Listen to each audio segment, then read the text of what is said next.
Bonjour et bienvenue dans cette troisième vidéo du duel Macron-Marine. Donc je vais ici aborder en fait la deuxième meilleure raison pour laquelle il faut voter Emmanuel Macron. Et donc oui, cette deuxième raison en fait c'est le fait que Emmanuel Macron soit un candidat anti-système. Nous allons le voir à travers ses soutiens notamment médiatiques. Donc on commence tout de suite avec un personnage déjà abordé dans la vidéo précédente, il s'agit de Pierre Berger. Donc Pierre Berger est à la tête de 180 millions d'euros, ça en fait la 363e fortune de France. Et il est donc copropriétaire du Monde, de l'Obs et de Rue 89. Et donc on poursuit avec Xavier Niel, dont la fortune est estimée à entre 7,2 et 9 milliards d'euros, ce qui en fait la 11e fortune de France. Il est patron de Free et aussi copropriétaire du Monde, de l'Obs et de Rue 89. On poursuit avec Vincent Bolloré, dont la fortune elle est estimée à 7,3 milliards d'euros, ce qui en fait la 10e plus grosse fortune de France, patron d'ITélé, C8 et Canal+. Patrick Drahi, lui, se classe 9e avec une fortune de 7,5 milliards d'euros. Il est entre autres choses patron de SFR, Virgin Mobile, BFM TV, RMC, Libération et L'Express.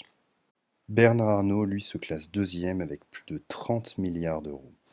Il est patron de Radio Classique, Le Parisien et Les Échos. Bon, vous allez me dire, c'est pas très grave, voilà, on a tous des potes milliardaires.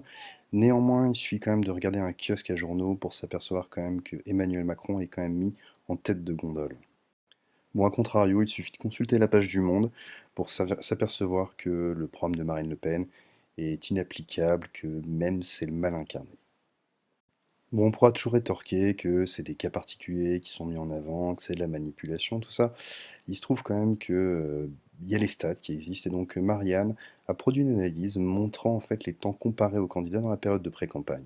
Donc Macron caracole en tête. Mais bon, ça reste Marianne, il y a mieux comme source, donc le Conseil supérieur de l'audiovisuel, qu'en dit le CSA. Donc le CSA, en fait, il met en garde sur le principe d'égalité des médias comme France Inter, BFM TV, sur la période de pré-campagne. Il met même en demeure Radio Classique sur sa méconnaissance des règles de parité entre les candidats. Radio Classique, pour rappel, a été créé en 1983 quand même, hein. Bon voilà, on pourrait continuer pendant des heures à énumérer les différents cas. Je vous invite à vous renseigner, en fait, à taper à qui appartiennent les médias sur Google. Vous allez voir, c'est assez instructif. Bon, je vais juste donner la parole au premier employeur d'Emmanuel Macron, et puis après, je vous illustrerai un peu les choses par un exemple concret. Pourquoi son métier de banquier d'affaires peut aider Macron à être efficace en politique? Euh, donc on y apprend d'une certaine façon aussi des techniques de, pas de manipulation de l'opinion, mais un petit peu. Bon, passons à l'exemple concret de manipulation médiatique. Je vous présente Isabelle Herfeld, qui a été maire adjointe de Gérald Ayrault, maire socialiste de la commune de Montgeron. Donc on la voit ici, en 2011, écharpe tricolore, elle manifeste contre la suppression d'un poste d'enseignement dans une école. Donc vous voyez ici à l'image un militant du mouvement En Marche, donc en soutien à Emmanuel Macron, qui a passé plusieurs semaines dans le cadre de la campagne à tracter pour Emmanuel Macron.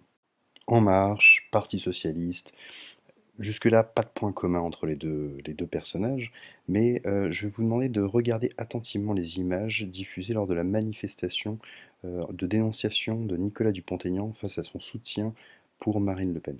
Attention. Commune dont Nicolas Dupont-Aignan est le maire, une partie de la population a fait le choix de s'exprimer aujourd'hui. On va mettre nos lits de camp devant sa mairie pour lui signifier notre colère et notre dégoût. J'ai la nausée depuis hier quand j'ai su qu'il sera allié à Marine Le Pen.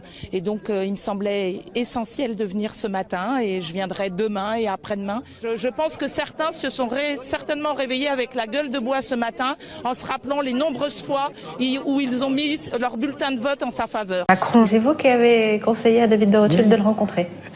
Non, il l'avait rencontré, mais je lui ai dit il faut le prendre à tout prix.